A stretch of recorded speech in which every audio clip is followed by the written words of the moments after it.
Hey everyone, I wasn't sure if I'd ever record this, but here I am. And if you're watching, then I guess part of me was ready. Hit that subscribe button to encourage me. This story isn't easy to tell.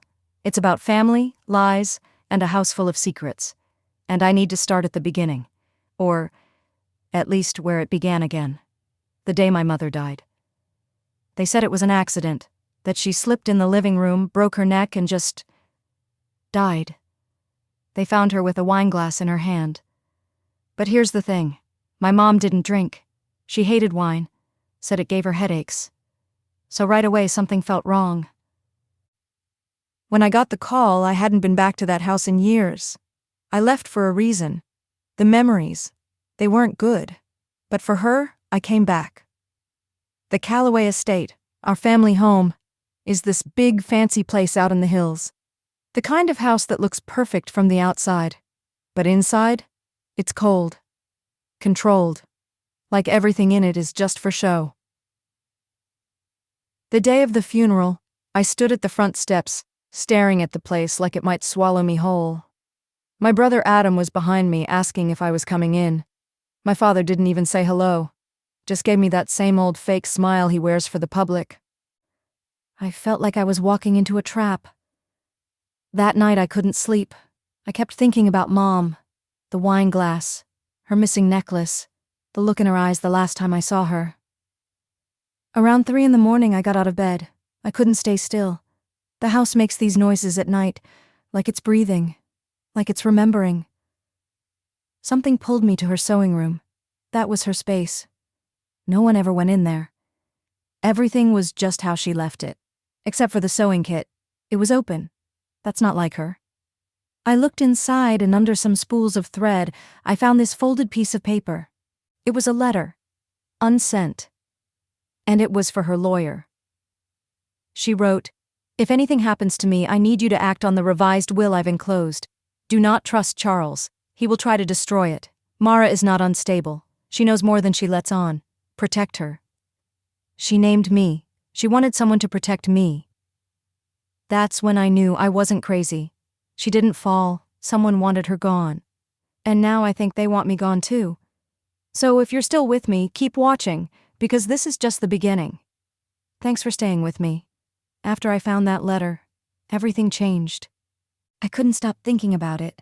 My mom knew something bad was coming. She tried to protect me, even when I wasn't there. And the way she said, "Do not trust Charles," that hit hard. Charles is my father, but I haven't called him that in years. Not out loud, not in my head. He's not a dad. He's a man who likes control. He controls everything. What people think, what we're allowed to say, even how we remember things. I didn't tell him I found the letter. Not yet. I needed to be smart. So I played along. I smiled at Adam. I nodded when Charles said, "You're looking better than you used to." Like my depression and the therapy and everything they put me through was just a phase. I went back to my old room. They'd left it mostly the same. Same blue wallpaper, same mirror by the window. But it felt smaller now. Like the walls had shifted inward while I was gone. The next morning I started looking.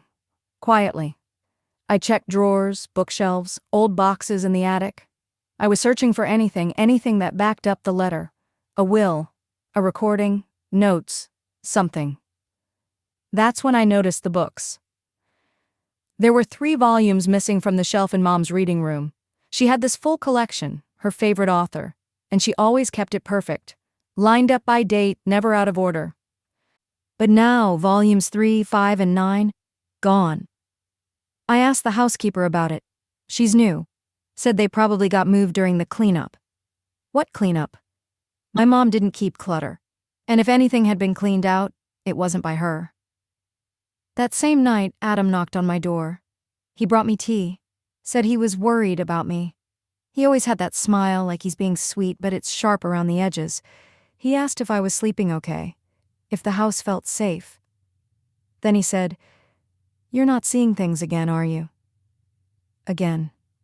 Like when I was 17 and they locked me away for saying I heard footsteps outside my room at night, for saying I saw Mom crying in the garage with bruises on her arms. I told him I was fine. And then I dumped the tea down the drain when he left. I don't trust him. Not anymore. Later that night, I was walking past Mom's study when I heard something. A faint sound, clicking, like a voice. I thought maybe it was the wind. But I followed it. And behind her old desk, I found this tiny recorder. It was still running. I didn't even know she had one. I played it. Her voice came through, soft, shaky, scared. If you're hearing this, then I couldn't stop him. He knows I've changed the will. I'm hiding it with the books. Mara, please, trust yourself. They'll try to make you doubt everything. But you're not broken. You never were. I just sat there, frozen. Because that's exactly what they've always made me feel, like I was broken, like I couldn't be trusted. But now? Now I know they're the ones hiding something. And I'm done being quiet. Okay, so if you've made it this far, thank you. Really. Telling this like a story helps me keep it straight in my head. Helps me stay grounded. Because when you grow up in a house full of liars, it's easy to forget what's real. After I listened to Mom's recording, I didn't sleep. I couldn't. I kept hearing her voice in my head. Trust yourself. That's what she said, and for once, I did. She said the will was hidden with the books. So I went back to the reading room just after sunrise. The house was quiet, too quiet, like it was holding its breath. I knew exactly which books to look for, the missing ones, volumes 3, 5, and 9. It wasn't random. My mom never did random. I checked the shelf again, touched the spines, and then I noticed something. Volume 4 was thicker than the others. Not a lot, just enough. I pulled it out and opened it, and there it was. Tucked inside, taped to the inner cover, was a key. Old brass, cold to the touch, and wrapped around the key was a scrap of paper.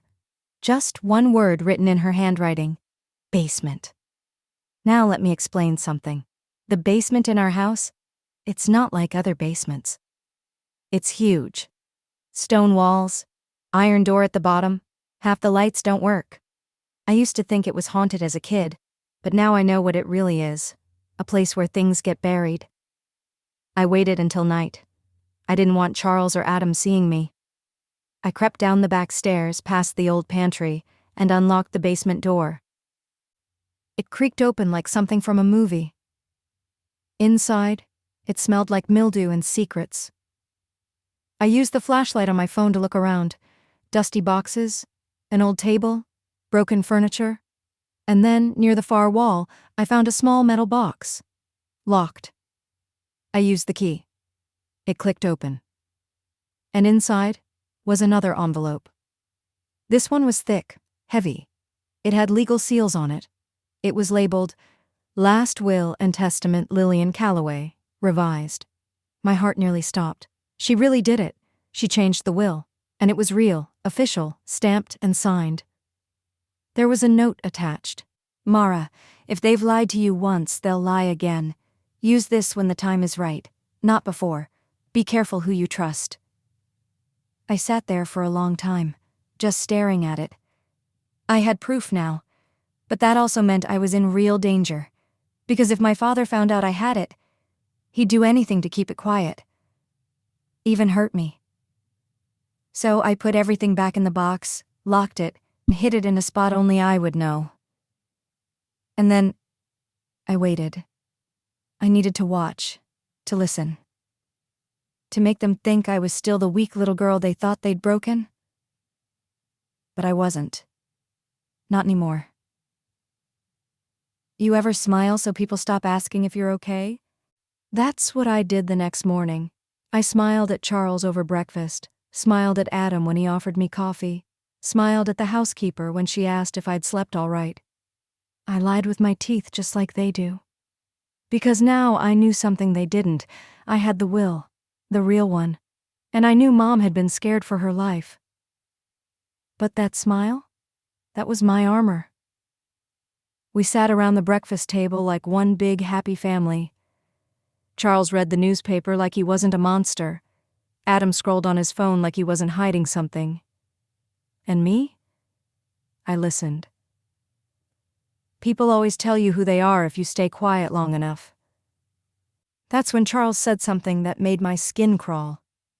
The lawyers will be here by Friday. Just a formality. Everything's already in order. Everything's already in order.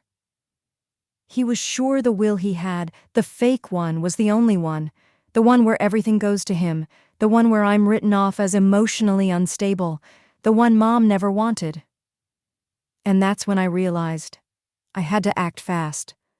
I excused myself, said I wasn't feeling well. Back in my room, I paced the floor for what felt like hours. I kept thinking, what's the next move? How do I protect what Mom left me without tipping them off? Then I remembered someone, Aunt Renee. She was Mom's younger sister, the only family member who ever believed me growing up. She lives 2 towns over and she's always said, if you're ever in trouble, come find me. So I called her. And thank God she picked up. At first her voice was cautious, soft, like she didn't want to spook me. But when I told her Mom had changed the will and I had proof, her tone changed. She didn't even hesitate. Get out of that house, Mara, now. Bring it to me. I'll keep it safe. But I couldn't leave, not yet. I told her I'd bring it soon, but I needed to find the other 2 books first. Volumes 5 and 9. I was sure Mom had hidden more. And I was right. That night I returned to the reading room. This time I didn't bother being quiet. I was too focused. Volume 5 was still missing. But the shelf it belonged to? I noticed it was slightly crooked, like it had been moved. I pulled on the edge and heard a faint click. And behind it, a compartment. I swear my heart stopped. Inside was another envelope, smaller this time, just a single photograph folded and worn. It showed my mother, bruised, scared, standing next to Charles, and his hand was on her wrist, tight, controlling, and she was looking straight into the camera, like she wanted someone, me, to find it. I sat on the floor and stared at that photo for a long time. This wasn't just about money. This was about abuse, about fear, and about a woman who tried everything she could to save her daughter before it was too late. Well, Mom, I hear you now, and I won't let them bury you in silence. You know that feeling when you realize someone's been watching you? For a while? That's what hit me the next day. I woke up early and found my bedroom door slightly open. I always close it. Always. It's a habit from when I was a kid, back when I used to hear footsteps in the hallway at night. So seeing that door open, I knew someone had been in my room. I checked everything. The closet, under the bed, the drawer where I kept the recorder. The box with the will was still hidden where I left it, untouched. But I still felt off, like the house was breathing behind my back. At breakfast, I didn't say a word. I watched Charles instead. He was reading the same paper again, pretending to be bored, but I saw it. His eyes flicked up to me twice, like he was checking for a reaction, testing me. Adam didn't say much either. He was unusually quiet, his jaw tight. He kept glancing at his phone. Then, just as I stood to leave, Charles said something I'll never forget. It's strange, isn't it? How grief can make people paranoid. He looked right at me when he said it. It was a warning, a quiet threat. I just smiled and said, only if they've got something to hide. After that, I went back to the reading room.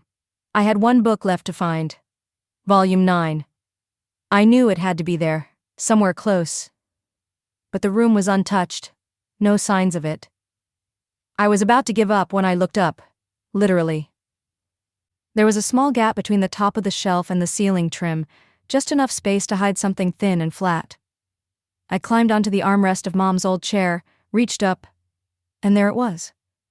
Volume 9. Dusty, but still there.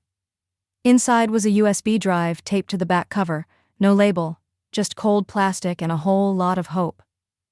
I ran to my room, locked the door, and plugged it into my laptop. It had 2 files. One was a scanned copy of the revised will, same as the one I found in the box. Mom had backed it up. The second file? A video.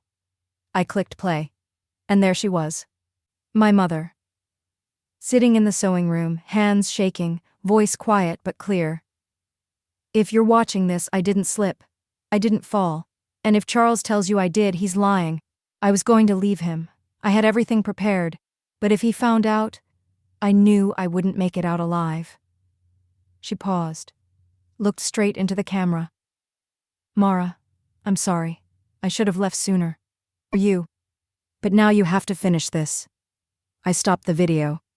Not because I couldn't watch, but because I had to protect it. She was telling the truth, and I finally had enough proof to burn their lies to the ground. But I had to be smart. I had to get out with everything, without tipping them off. That's when I heard it.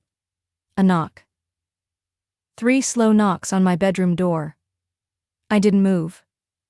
Then came Adam's voice. Mara, we need to talk. I didn't answer.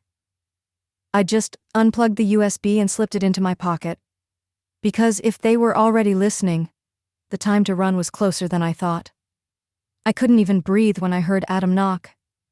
I froze. I knew something wasn't right. I could feel it in my bones.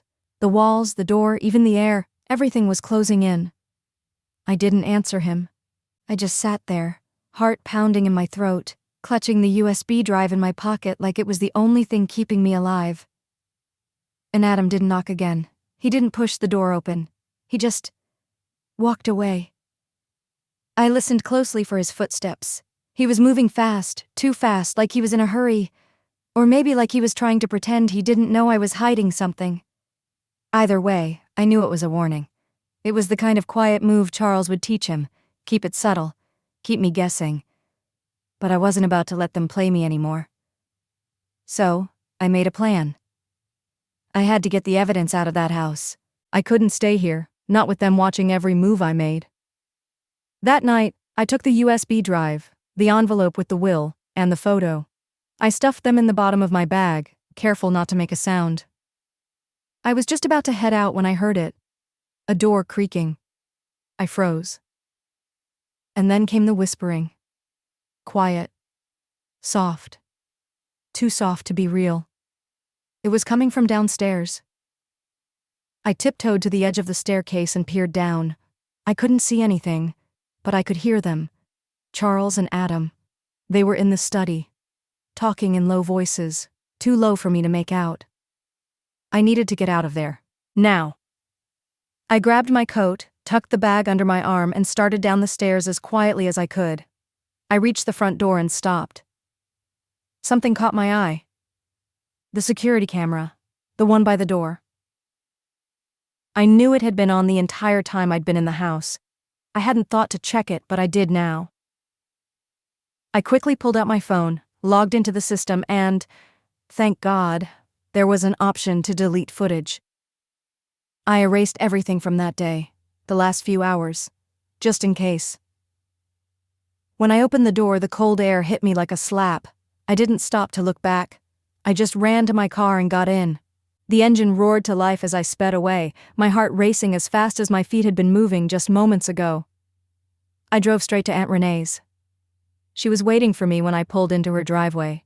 Her house was small but cozy, nothing like the mansion I grew up in. It was a relief, honestly. No polished floors, no fake smiles. I didn't say much when I walked through the door. I just handed her the bag, the envelope, the USB, everything. She looked at me, her brow furrowed. She didn't ask questions, just led me to her study and sat me down. We'll figure this out, Mara, but you need to stay here for a while, let things settle down. You can't go back yet. I nodded, exhausted. And then I waited. Aunt Renee put everything in her safe, but I could still feel that tight knot in my chest. Something was wrong. I knew Charles and Adam wouldn't just let me walk away. The house, my house, was still in their control, and that meant they could do anything. I spent the next few days laying low. Renee kept me updated on anything she heard about the house, but the longer I stayed away, the more I felt like a part of me was still locked in that place, like it was never truly safe, not while they were in control. And then one afternoon I got a call. The caller ID was blocked, but I picked up anyway. It was a voice I didn't recognize. Mara, you don't know me, but I know you, and I know what your father's done. I stood up, heart hammering. I have information. I know where your mother's things are hidden, but you have to meet me before they realize I'm talking to you. I didn't even hesitate. I asked where. And he told me the address. It was a warehouse on the edge of town. I didn't know who I was meeting or if it was a trap, but I had no choice. This was the moment that could change everything. I'm not going to lie. By the time I was driving to that warehouse, my hands were shaking. I tried to calm myself, tried to remind myself that this could be the key to everything. But the truth was I was terrified. I didn't know who this person was. I didn't know what they wanted. For all I knew, it could be Charles or Adam trying to trap me. But then again, maybe it wasn't. Maybe this was my only chance. So I kept driving.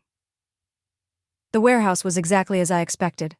Isolated, dark, silent, except for the hum of the nearby highway. The windows were covered in grime. The building looked abandoned. Just the kind of place someone would go to hide.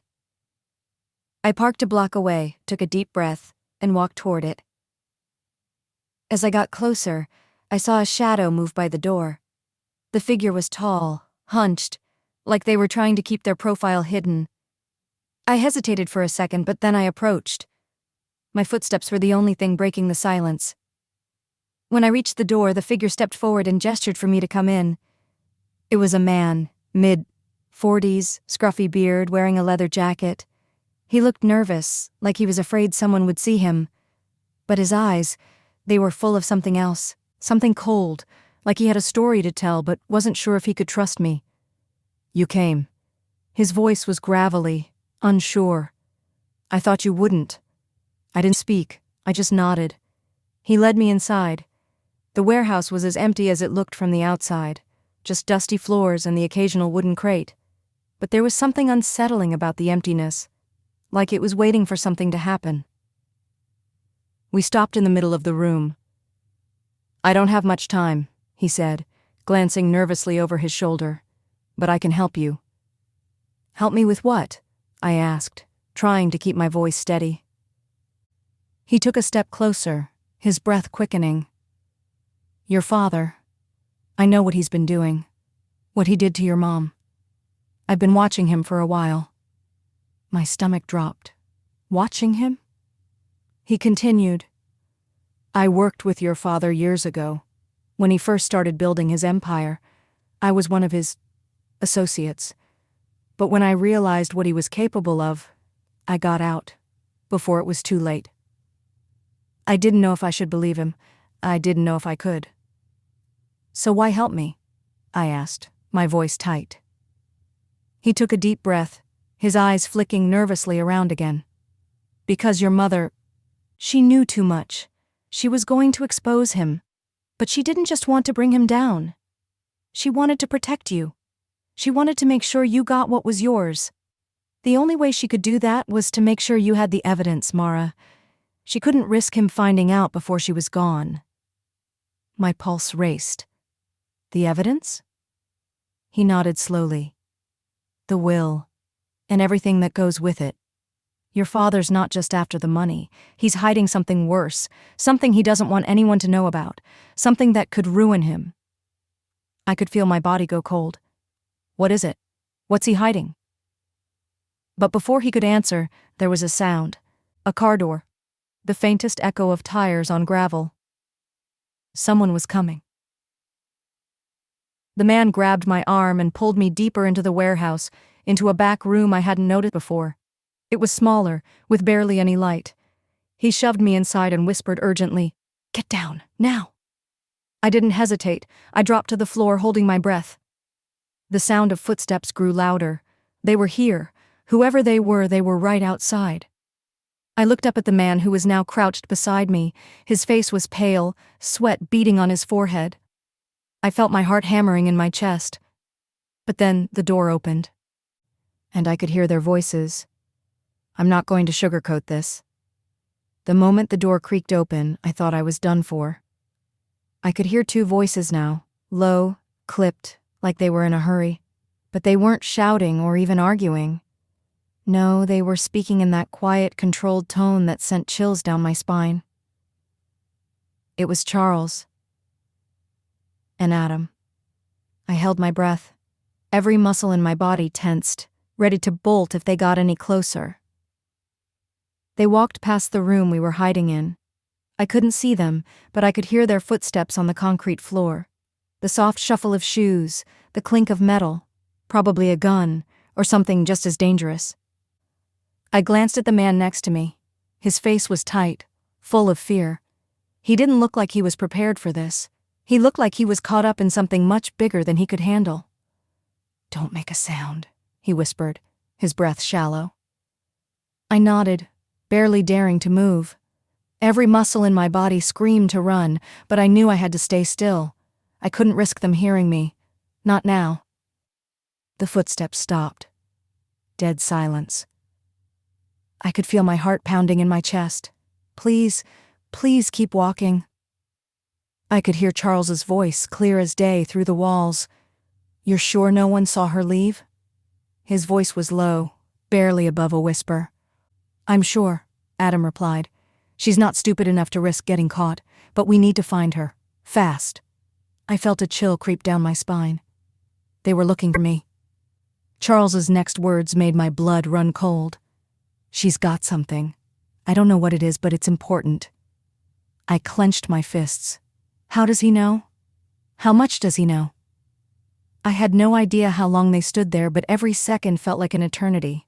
Every second I sat there, holding my breath, praying they wouldn't find us. Finally, after what felt like hours, the footsteps started moving again. They were getting further away. I heard the door creak open, and just like that, they were gone. I stayed down for a few more moments just to be sure. I didn't want to risk it, not yet. When I finally dared to move, I looked at the man beside me. His face was pale, sweat dripping down his forehead. I could see the fear in his eyes. "They know I'm helping you," he said, voice shaking. "You have to go, now, before they figure out where you are." I didn't need any more convincing. I stood up, wiped the sweat off my palms, and ran for the back door. The man led me through the shadows, keeping low and moving fast. I couldn't afford to stop, not for a second. We reached the alley behind the warehouse where my car was parked. "Go," he said, urgency in his voice. "Don't stop. Don't look back." I didn't hesitate. I jumped into my car, slammed the door shut, and floored the gas pedal.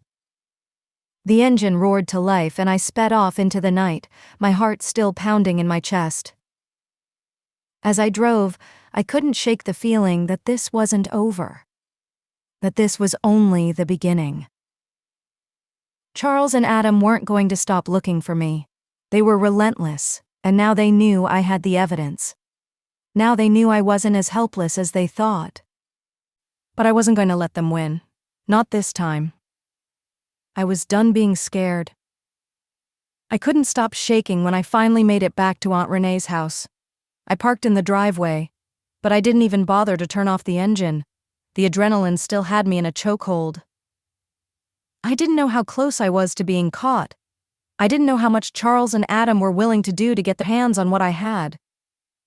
But I couldn't keep running forever. Aunt Renee had told me to stay hidden, but I was done with hiding. I needed answers. I needed to know everything.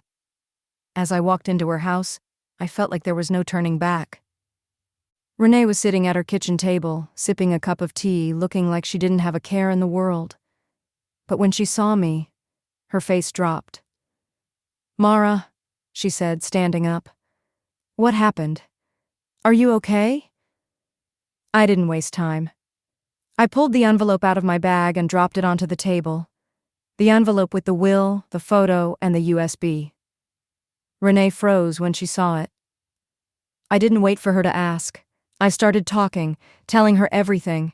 The man at the warehouse, Charles and Adam's search for me, the evidence I'd found. When I got to the part about the video, Renee's eyes went wide. "Your mother knew all of this," she whispered. "She knew the danger. She knew she couldn't leave it to chance." I nodded. "She wasn't just protecting me from them, Aunt Renee. She was protecting me from him, from everything he's done, from everything he's hiding." We sat down, and I plugged the USB into my laptop again, showing her the video my mother had made. Watching her face, how calm she was, even in the face of everything, made me realize just how much courage she had, how much she'd sacrificed. And it was clear now. It wasn't just about money. Charles wasn't just after control of the estate. No, this was something darker. Something far worse. "What did he do?" Renee whispered, voice tight with fear. I looked at her, my voice steady but filled with the weight of the truth. "He was part of a group, a network. Mom was going to expose them. And not just for what they've done to her, but for what they've done to others. This isn't about money anymore. This is about power and control." Renee's face paled. She reached across the table and grabbed my hand. "We can't let them get away with it," she said, her voice low but fierce. "Mara, you have to take control. You can't let them silence you or your mother's name." I looked at her and nodded. I wasn't going to be afraid anymore. That night, I couldn't sleep. Every time I closed my eyes, I saw my mother's face, saw her warning, saw the photo, the one where she was standing next to Charles, her face bruised and terrified. I knew now what I had to do. The next day I went to the police. I didn't go to some random officer or the local precinct. No, I went straight to the top, to someone who couldn't be bought, someone who couldn't be intimidated by the power Charles and Adam wielded. The drive there was like walking the edge of a cliff. I knew that once I stepped into that office, there would be no going back. When I finally met with the detective, Detective Evans, I could see the doubt in his eyes. It wasn't that he didn't believe me. It was that he'd seen so many cases like mine before, rich, powerful men thinking they were untouchable. But I wasn't about to back down. I showed him everything. The will, the video, the photos, the USB. His eyes didn't leave the screen as he watched my mother's video. When it was over, he sat back in his chair and stared at me. "This is big, Mara. Really big. But it's going to take more than just this to bring them down." I nodded. I knew. But I also knew I couldn't do this alone anymore. The next few days felt like a blur. Detective Evans was good, very good. But even he had his hands tied. The information I gave him was just the start. It wasn't enough to take down Charles, Adam, and whatever network they were connected to. Not yet. I didn't have time to sit around waiting for the system to catch up. I had to keep pushing, keep looking for the next piece of the puzzle. I met with Evans a few more times over the next week, and each time I saw more of the reality of this fight. This wasn't just a family dispute. This wasn't about inheritance anymore. This was about exposing a whole underground network of corruption, lies, and power that had its fingers in everything. But something unexpected happened, something I never saw coming. I got a message from a familiar face. It was from Claire. You remember her, right? The one who used to be close to Adam? The one I thought might have been a little too close to the wrong side of everything? She reached out to me out of nowhere. A simple text. "We need to talk. It's about your father, and about everything he's been hiding." I didn't even think about it. I called her immediately. Her voice was shaky when she answered. "Mara, I don't have much time, but I know what your father has been doing. I didn't know before, not fully, but I do now." I didn't interrupt. I just let her talk. "I was with Adam when your mother, when she started digging into everything. I thought it was just about her inheritance, that she wanted a bigger piece of the pie. But Mara, I was wrong. Your mother wasn't after money. She was going after something much worse, something darker." I felt a chill in my chest. "What do you mean?" I asked, barely able to keep my voice steady. There was a pause on the other end. Claire was clearly struggling with what she was about to say. "I was part of something I shouldn't have been. And now I'm paying for it. Your father, he's connected to a lot of dangerous people. It's not just about the money. It's about control, power. And your mother found out everything. She was going to expose him. That's why they killed her, Mara. That's why he had her silenced." My blood ran cold. Everything I'd suspected was starting to line up. "I can help you, but you need to trust me. I know you're scared, but if we're going to take him down, we need to do this together." I took a breath. For a second I almost hung up. I didn't know if I could trust her, but the way she said it, the way she sounded so scared, told me she was on the edge too. Maybe she didn't want to be part of this anymore. "Where do we meet?" I asked, my voice tight with resolve. She gave me an address, a diner on the outskirts of town, not far from where I had met with the man at the warehouse. I didn't have much time to think. I knew this could be a trap.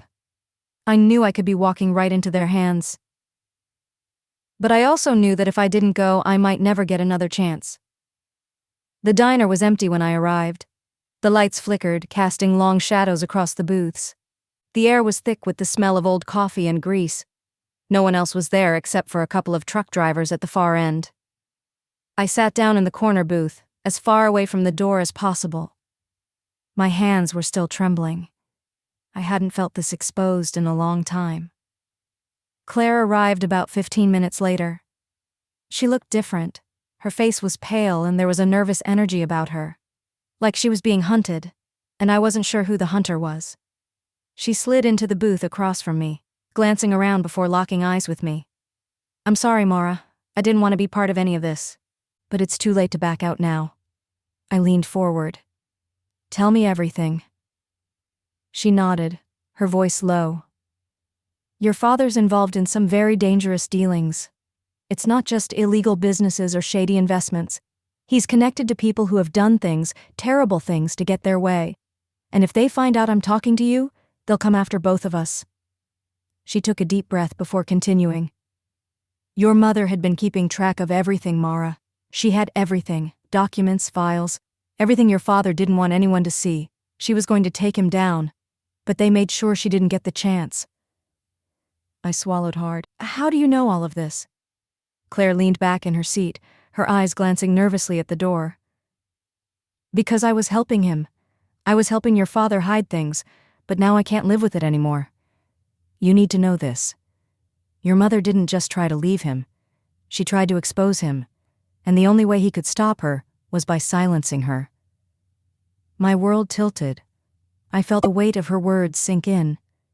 "You don't have much time, Mara," she whispered. "They're coming for you too, and once they have you, there won't be any way out." The last thing I heard before the door of the diner slammed open was the sound of Claire's phone vibrating on the table. The second Claire's phone vibrated on the table, I knew something was wrong. She froze, her eyes wide with panic. I didn't need to ask. I could see it in her face. Someone was watching us.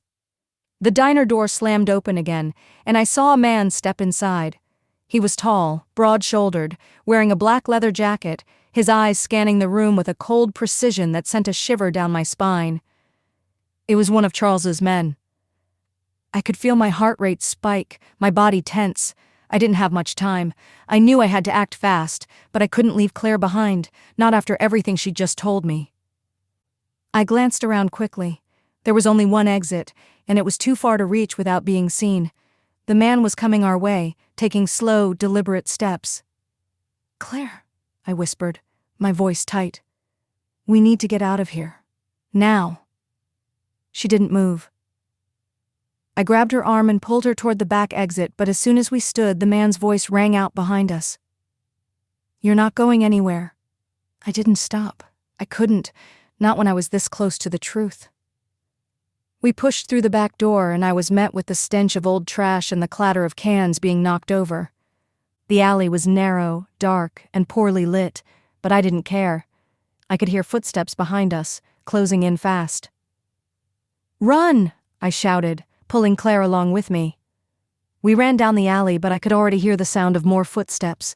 They were coming from both sides now. It was like they knew exactly where we'd be. I glanced over at Claire, her face pale, her eyes wide with fear.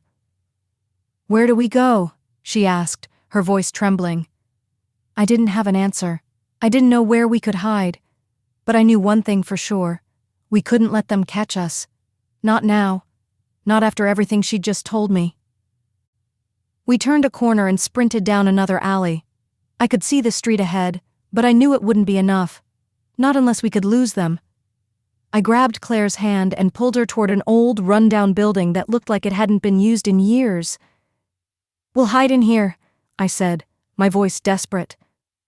We ducked inside through a rusted metal door that creaked loudly as it opened. The building was dark, and the air smelled musty. But I didn't care. We needed somewhere to hide. We moved quickly through the empty hallways, searching for any place to stay out of sight. We found a small room in the back, and I slammed the door behind us. I leaned against the door, trying to catch my breath, but I couldn't relax, not when I knew they were out there. They were coming for us. "Mara," Claire whispered, her voice hoarse. "We have to stop running. We can't keep this up forever." I looked at her, my mind racing. She was right. I couldn't keep hiding. I had to face what was coming. I had to expose Charles and Adam for everything they'd done. "How do we stop them, Claire?" I asked, my voice steady, but the fear still there. She hesitated, her face full of regret. "I can't do this alone," she said softly. "But if we're going to take them down, we need more than just the evidence. We need to bring in people who can help, people who can take them down from the inside." I looked at her, feeling the weight of her words sink in. I didn't want to trust anyone else. I didn't want to pull anyone else into this mess. But I also knew that if I didn't, I was just one person against a machine that couldn't be stopped. I nodded slowly. "Who can we trust?" I asked. She looked down, and when she met my eyes again, there was a fire in them, one that wasn't there before. "I know someone who's been trying to take Charles down for years. He's the one who can help us." My heart skipped a beat. "Who?" "His name is Jake. He's an ex-cop. He knows the underworld and he's not afraid of Charles. But Mara, you have to understand. Once we go to him, there's no going back." I felt a knot form in my stomach. The danger was only getting deeper. But there was no other choice. If I wanted to take down my father, if I wanted to expose everything he'd done, I had to trust her. "Okay," I said, my voice firm now. "Let's do it." It felt like I was walking into the lion's den. Claire and I drove for what felt like hours, the tension between us thick enough to cut with a knife.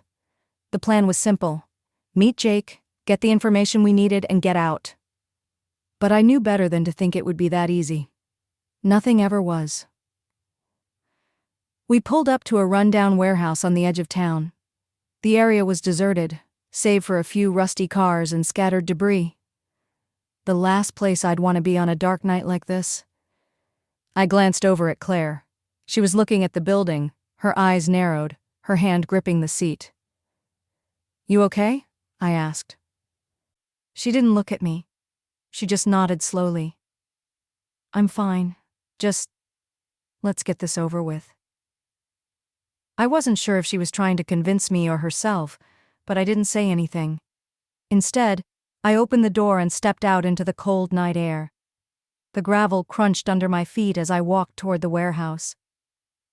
Claire followed closely behind me, her footsteps quiet, but her presence heavy. We stopped just outside the door. There was no sign of anyone. No guards, no watchful eyes, but I knew better than to think we were alone. I knocked 3 times, slow and deliberate. The door opened a crack. A pair of eyes peered out from the shadows, scanning us quickly before the door swung wide. A man in his late 30s stood there, his face shadowed by the dim light. His eyes were intense, hard, but there was something behind them that told me he wasn't just some thug.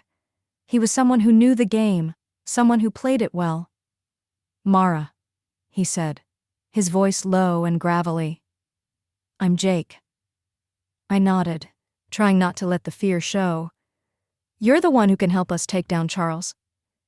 He didn't answer right away. Instead, he studied me carefully, like he was trying to figure out if I was worth his time. After a long pause, he finally stepped aside and gestured for us to come in. The inside of the warehouse was just as bleak as the outside. The space was cavernous, filled with crates and old machinery. The low hum of fluorescent lights flickered overhead, casting eerie shadows on the walls. It looked like a place where deals were made in the dark. Jake led us down a narrow hallway, and I could feel my pulse quicken with every step. This was it. The moment that could change everything. We stopped in front of a door at the end of the hall. He opened it and I stepped inside, followed by Claire. The room was small but functional, with a desk piled high with paperwork and a couple of old chairs. A single window let in a sliver of moonlight illuminating the dim space. Jake shut the door behind us and leaned against it, crossing his arms. "You don't seem like the type of person to be in this kind of situation, Mara," he said, his voice laced with curiosity. I didn't answer right away. I didn't know what to say. The truth was, I was just as surprised as he was that I was standing here. "I've got something," I said, pulling out the USB and the papers from my bag. "I need you to help me expose Charles." Jake glanced at the materials but didn't move to take them. Instead, his eyes flicked over to Claire, who was standing silently beside me, watching everything carefully. "What's the catch?" he asked, his voice sharp. Claire stepped forward then, speaking up for the first time. "We need to bring him down, Jake. If we're going to do this, we need your help. If we don't stop him now, there won't be anyone left to expose the truth." Jake looked between the two of us, his face unreadable. He finally sighed and walked over to the desk. He sat down in the chair looking at the USB and the papers before glancing back at us. "You don't get it, do you?" he said quietly. "Charles isn't some ordinary guy. He's got people in places you wouldn't believe. Police, lawyers, even politicians. He's built an empire on lies, and taking him down isn't going to be as easy as showing a few documents. You're playing with fire, Mara." I took a step forward, determined. "I don't care how powerful he is. I'm done running." Claire nodded in agreement. "We're in this together, Jake. If you don't help us, everything you've been trying to do for years will fall apart." Jake stared at us for a long moment before he finally stood up, pacing across the room. He stopped in front of us and looked me straight in the eye. "All right," he said, his voice hardening. "I'll help you. But understand this. You'll be putting yourself in the crosshairs. If Charles finds out what you're doing, he'll do whatever it takes to stop you." I wasn't scared anymore. I was beyond that point. "I know what I'm risking," I said firmly. "But I'm not backing down." Jake took the USB from me, turning it over in his hands. "You've got guts, Mara. I'll give you that. Let's see if they're enough to take him down." The moment Jake took the USB from me, I knew things were about to escalate. It was like opening a door to a whole new world. A world where my father's empire wasn't just about money and power, but about something far darker. Jake didn't waste any time. After taking the USB, he plugged it into a laptop on the desk and started to sift through the files. His brow furrowed as he read, the light of the screen casting a harsh glow on his face. I stood there, watching him, feeling the weight of the moment settle on my shoulders. Claire was pacing in the corner, her hands clenched tightly at her sides. "This is bad," Jake finally muttered under his breath. I felt a knot tighten in my stomach. "How bad?" He didn't look up as he continued to scroll through the files. "Worse than I thought. Charles isn't just connected to shady businesses. These files are showing direct links to human trafficking, money laundering, and illegal arms deals." My breath caught in my throat. I could barely process the words he was saying. My father wasn't just some corrupt businessman. He was a part of something monstrous. Jake turned the laptop toward me, showing me a list of names and dates. The names weren't familiar to me, but I knew enough to understand that some of them were people who had vanished from the public eye, people whose disappearance had never been fully explained. "These are the people your father has been silencing," Jake said, his voice cold. "People who were getting too close to the truth. People who were going to expose him." I could barely breathe. My mind was spinning with the implications of what Jake was showing me. This wasn't just about Charles anymore.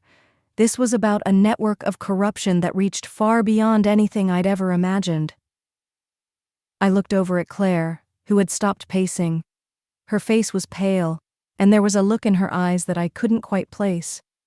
She didn't speak, but her silence told me everything I needed to know. She knew more than she was letting on. "How do we stop him?" I asked, my voice barely a whisper. Jake didn't answer immediately. He stood up and walked over to a filing cabinet at the far end of the room. He pulled out a thick folder and set it down in front of me. "This is what I've been working on for the past few years," he said, It's a list of people who've been trying to take down Charles, but none of them have made it. Not yet. I opened the folder, scanning through the pages of names, dates, and locations. Each one told a story of someone who had tried to expose my father, only to end up either missing or dead. "What's the plan, then?" I asked, trying to keep my voice steady. "How do we take him down?" Jake leaned against the desk, arms crossed. He looked at me seriously. "We need to get this information into the right hands. We need to expose it all, publicly. But there's a catch. You're going to need a lot more than just paperwork and a USB. You'll need evidence that ties Charles to these crimes." I nodded, even though I wasn't sure what he meant. "What kind of evidence?" "You'll need to get close to him," Jake said. "You'll need to get him to slip up, something that can't be denied. Once we have that, we'll go to the authorities, go public. But you can't do this alone, Mara." I felt a lump form in my throat. Get close to Charles? The thought made me sick to my stomach. He was dangerous, unpredictable. If I made a single wrong move, I knew I wouldn't just lose the fight, I'd lose my life. I glanced at Claire. She seemed like she was thinking the same thing, but she didn't say anything. I turned back to Jake. "You said we need to expose him publicly. How do we do that without putting ourselves in even more danger?" Jake gave me a grim smile. "You're already in danger, Mara. You just don't realize it yet." The words hit me harder than I expected. I'd been so focused on the fight ahead, I hadn't truly considered just how far Charles would go to protect his empire. "So, what's next?" I asked, trying to keep my voice steady. Jake's expression softened, but only slightly.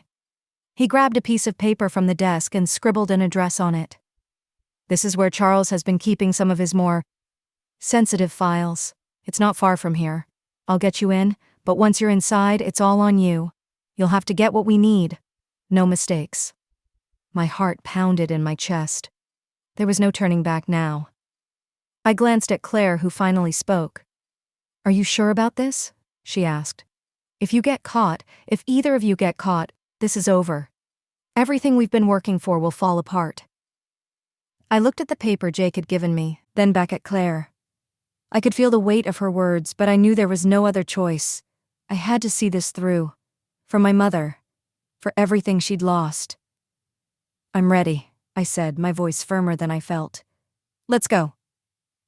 Jake nodded and led the way. The game was about to change. The adrenaline was pumping through my veins like wildfire as Jake led us to the address he gave us.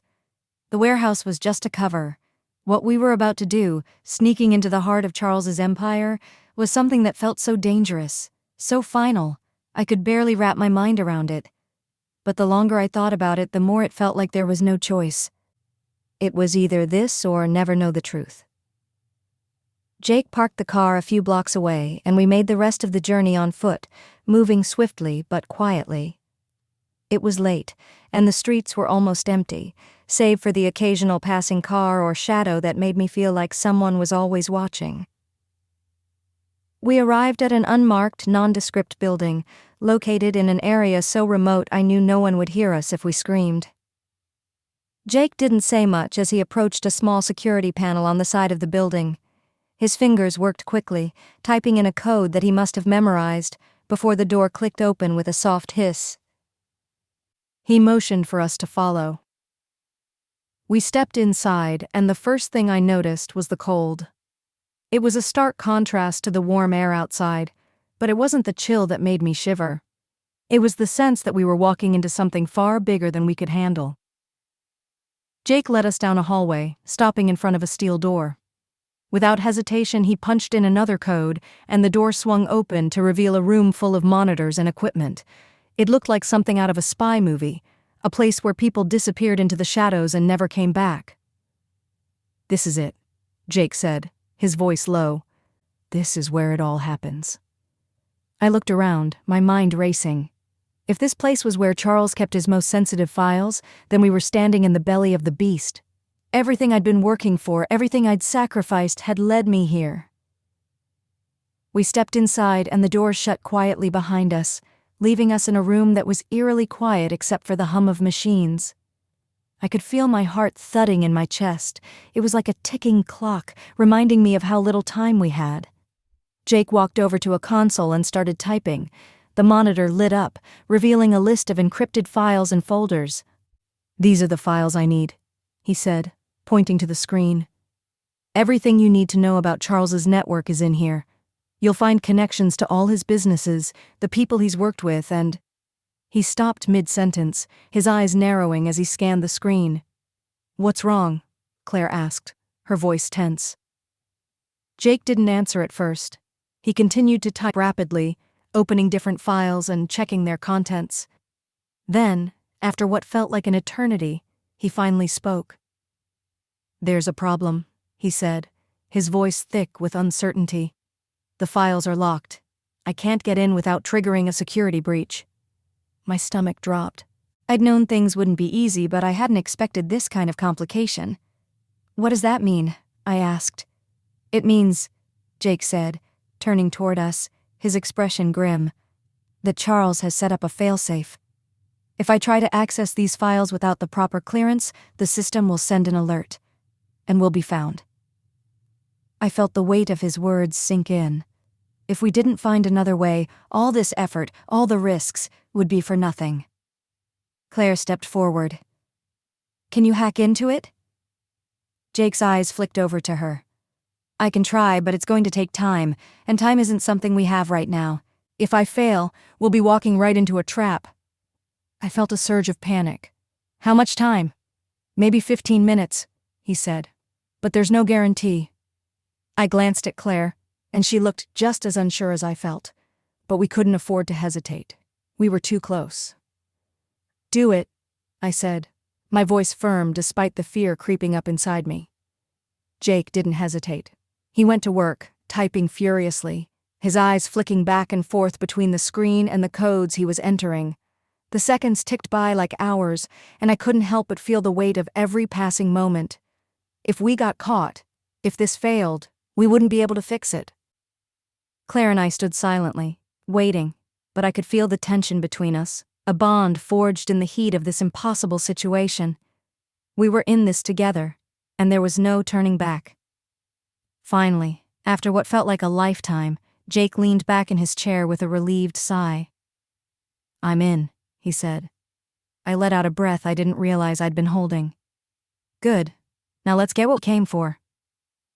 Jake started pulling up files, his fingers moving quickly over the keyboard as he searched through the encrypted documents. He scanned them for anything that could give us a solid lead on Charles and his operations. But then, something strange happened. The screen flickered for a second, then another. And then, the door behind us slammed open with a loud bang. "Mara!" a voice shouted. I spun around to see two men standing in the doorway, guns drawn, their eyes locked on me. The sound of the door slamming open was like a thunderclap in the silence of the room. Time seemed to freeze for a moment, the air thick with tension. My heart pounded, every instinct screaming at me to run. But there was nowhere to go. The two men in the doorway weren't just any thugs. They were trained, their movements precise and calculated, and they had weapons. I glanced quickly at Jake. His fingers were still on the keyboard, froze in mid-action as he processed what was happening. "Get down!" one of the men shouted, his voice cutting through the air. I didn't need to be told twice. I dropped to the ground, my body hitting the cold concrete floor with a hard thud. I heard the crack of a gunshot, and a bullet whizzed past my head, embedding itself into the wall behind me. Claire was already moving, ducking behind a metal filing cabinet for cover. She looked at me, her face pale but determined. I could see the fear in her eyes, but I knew she wouldn't freeze. She was a fighter, just like me. "Jake!" I yelled, scrambling to my feet. "Hurry up! We need to move!" Jake's hands were still on the keyboard, but his eyes were scanning the room, calculating. I saw the moment he made his decision. He hit a final key, then yanked the USB stick from the laptop. "Got it," he said, his voice steady despite the chaos. The sound of another bullet ricocheting off the wall behind us made me flinch. The men were getting closer. "We need a way out," Claire shouted, her voice urgent. Jake didn't waste a second. He stood up, grabbed a nearby fire extinguisher from the wall, and threw it towards the men in the doorway. It exploded in a cloud of white foam, blinding them momentarily. "Now," Jake barked. I didn't need any more prompting. I grabbed Claire's arm, pulling her toward the back of the room where there was a small exit door.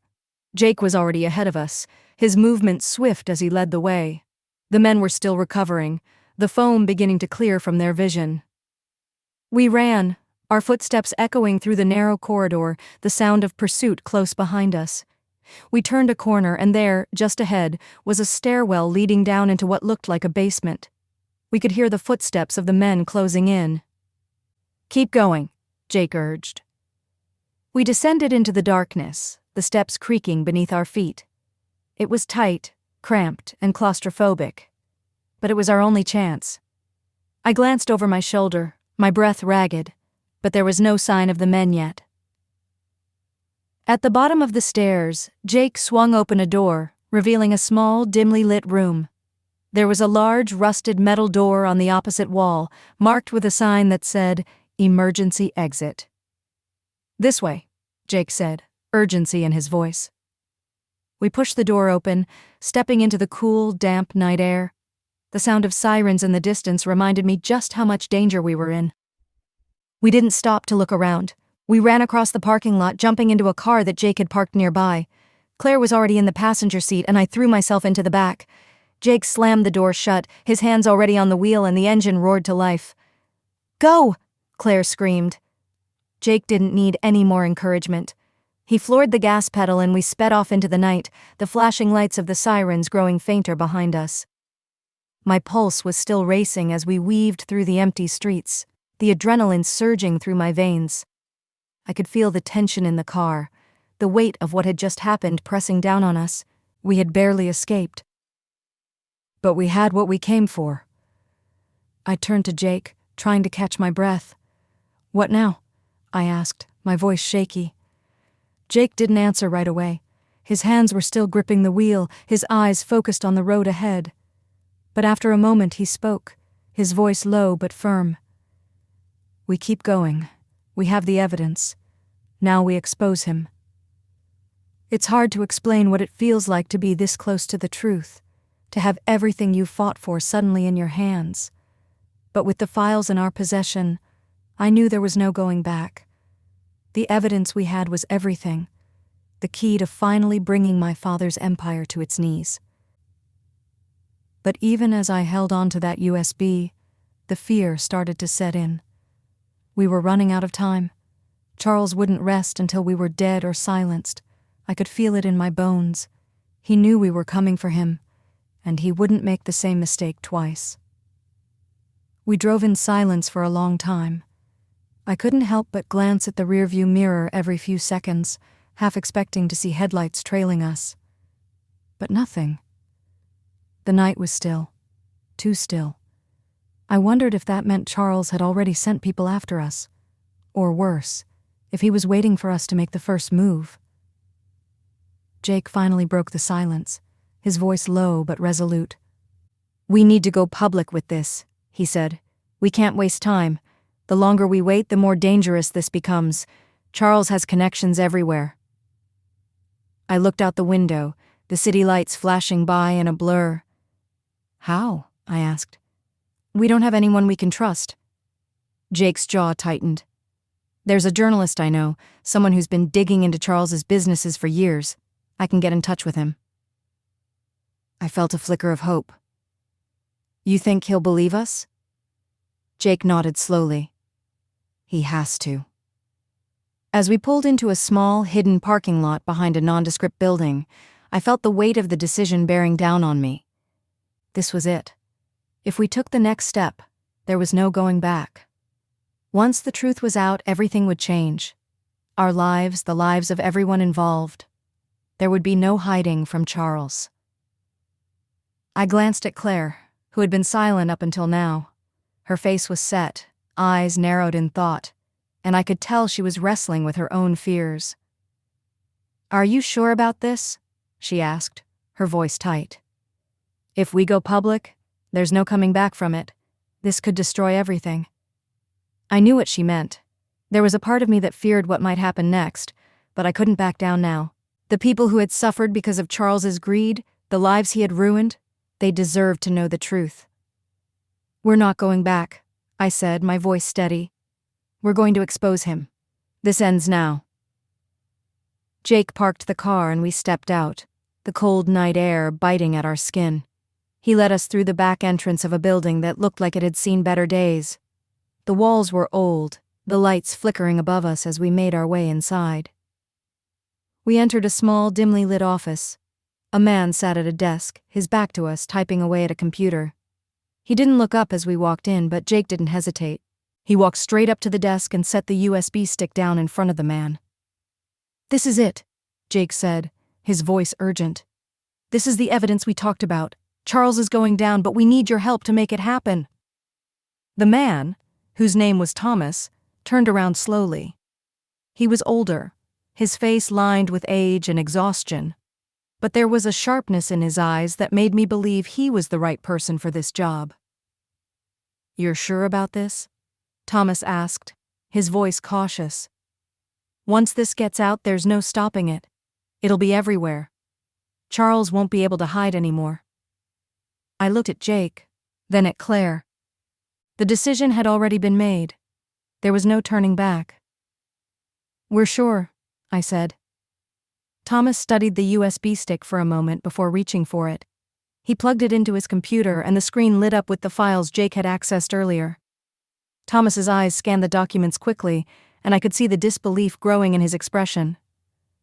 "This is bigger than I thought," he muttered under his breath. "You weren't lying." "We're not lying," Jake said. "We need you to take this and run with it. Expose everything, before it's too late." Thomas leaned back in his chair, his eyes never leaving the screen.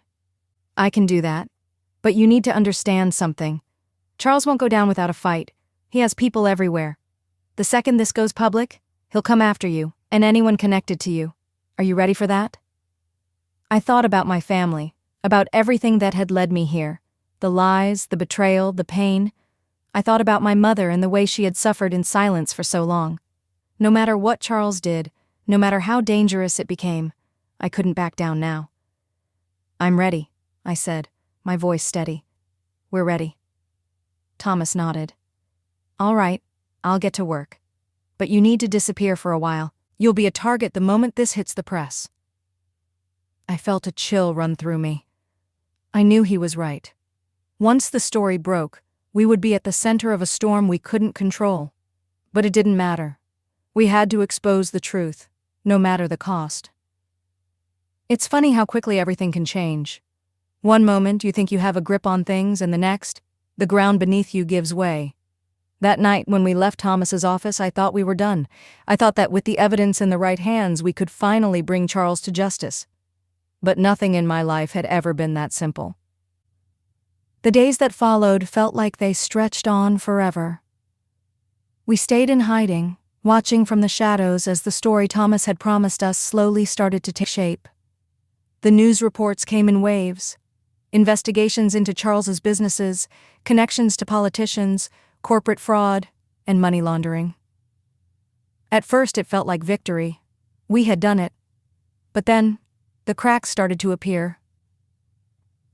As the pressure mounted on Charles, he didn't just retreat into silence. He fought back. His lawyers flooded the media with denials, threats, and counterclaims. He dug into every detail of my life, every decision I had made, twisting them into accusations against me. And the worst part?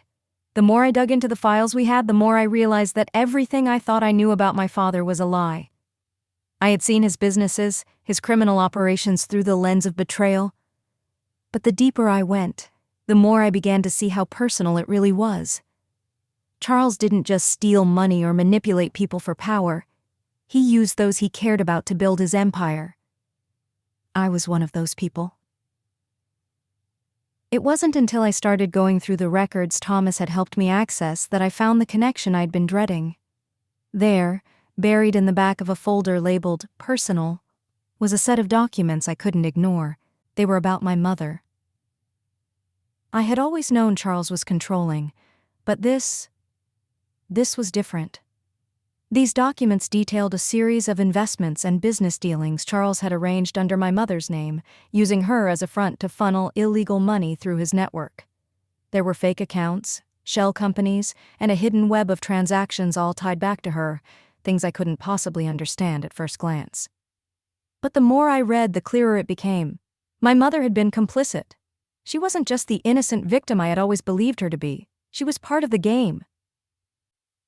I had to stop for a moment, my head spinning as I tried to process what I had just uncovered.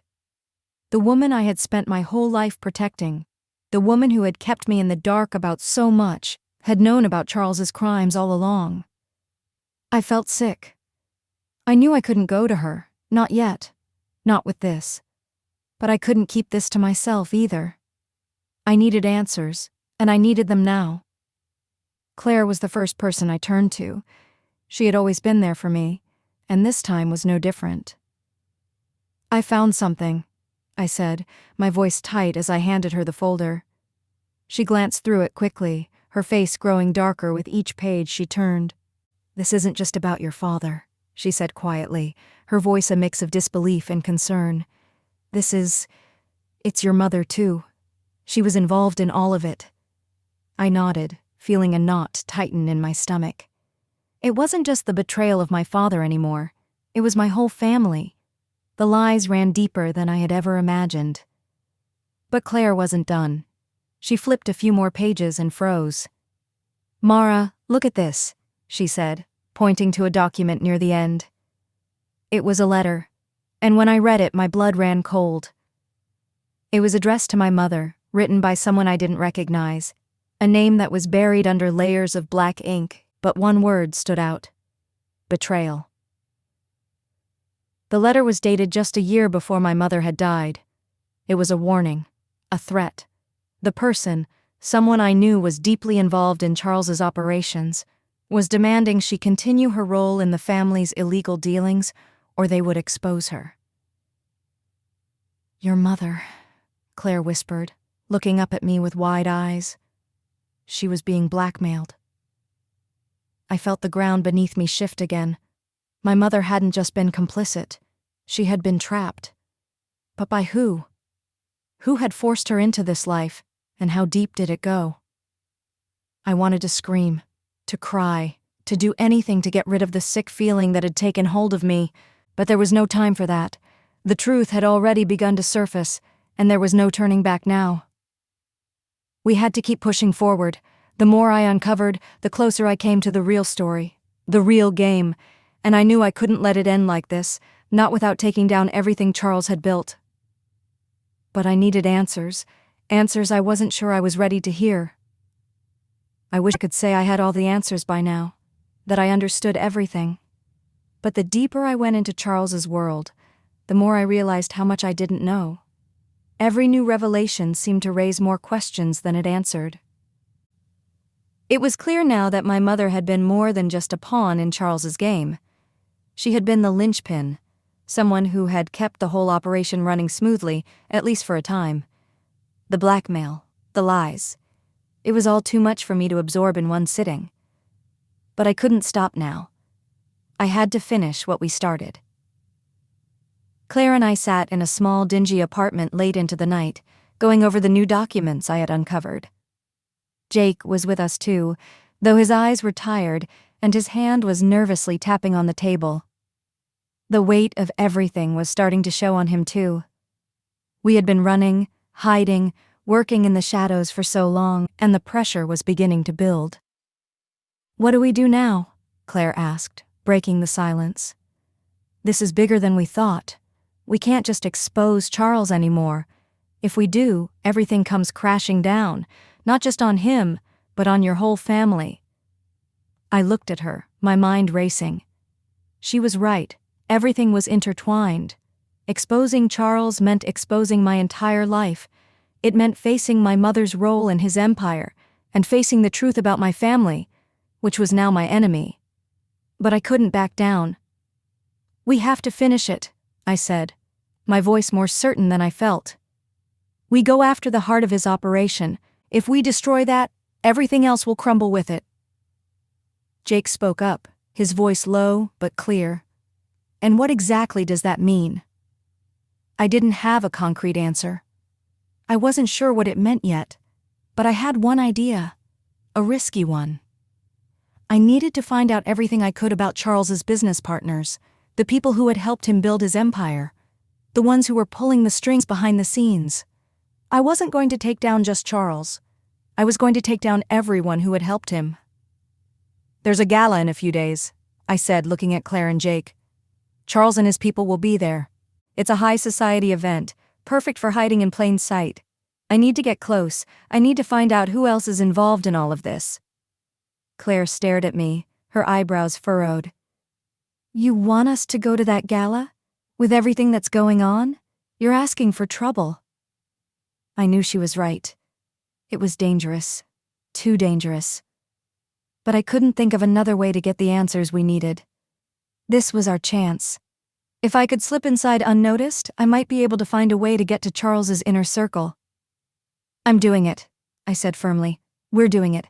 I'll figure it out once I'm inside. I can't afford to wait anymore." The night of the gala arrived faster than I expected.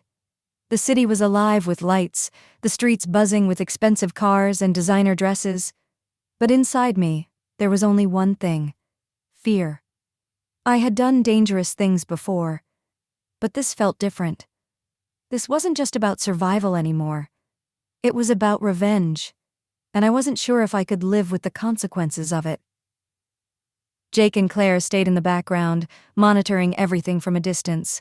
They would be my backup if anything went wrong, but it was up to me to get close to Charles. The gala was held in one of the city's most prestigious hotels, lavish, opulent, and full of people who, like Charles, thrived on power. It was impossible not to feel out of place amidst the sea of suits and silk gowns, but I couldn't let that show. I slipped into the crowd, moving carefully, keeping my head down and my eyes on the target. Charles was easy to spot. He was always the center of attention, his charm working overtime to draw people to him like moths to a flame. I kept my distance, watching him, waiting for an opportunity to slip past his security. Then I saw her. A woman in a sleek black dress, her back to me as she spoke with Charles. She was familiar, but I couldn't place her. My heart skipped a beat when I realized who it was. It was her. My mother. At first I thought I was imagining things, but no, it was definitely her. The woman who had once been my everything, the one I had trusted most in the world, was standing beside Charles, speaking to him like an equal. No, worse, like a partner. I froze, watching the scene unfold in front of me. It was a slap in the face. Everything I had thought I knew about my mother shattered in an instant. She hadn't been a victim. She had been a willing participant in Charles's world. I felt sick, my stomach churning as I struggled to regain my composure. I couldn't let anyone see me like this. Not here, not now.